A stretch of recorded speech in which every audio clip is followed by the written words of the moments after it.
डिगड़ी शहर में उठण जी खोड़ी इस्माइल शाह जी हुई। संदसि उते होटल पिणु हो ऐं पाण असल नगर ठठे जा हुआ। डिगड़ी शहर में दाया मीर हाजी ग़ुलाम हैदर वठी आयो ऐं साईं ॾिने दाए जे वालिद मोहम्मद दायो खे हैदराबाद मां लॾाए डिगड़ी वठी आयो हो, जंहिं जी औलाद में लखा ॾिनो, गुल मोहम्मद खमीसो ऐं मास्तर मोहम्मद अमीन दायो आहिनि। डिगड़ी शहर में मौजूदा मीरन वारे मदरसे वटि मीर हाजी ग़ुलाम हैदर जी औताक हुई। राज वारनि जे इसरार ते मीर साहब इहा औताक मदरसे लाइ वक़्फ़ कई ऐं पाण ॿिए हंधि औताक ठहिराई। तंहिं वक़्तु उन मदरसे खे वधण वेझण में टिनि माण्हुनि घणी कोशिश वरिती।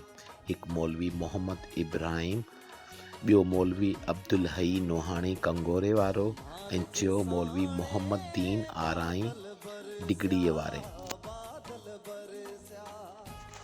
ग़ुलाम मोहम्मद सहणो, जेको मरहूम मोहम्मद असलम सहणे जे वालिद हो, डिगड़ीअ में डीज़ल तेल जो डिपो हलाईंदो हो, जेको बर्मा शेल जी कंपनी जो हो। इहो डिपो मोहम्मद असलम सहणे जी मौजूदा औताक यानी मीरवा रोड ते कोचनि जे स्टॉप लॻो हो।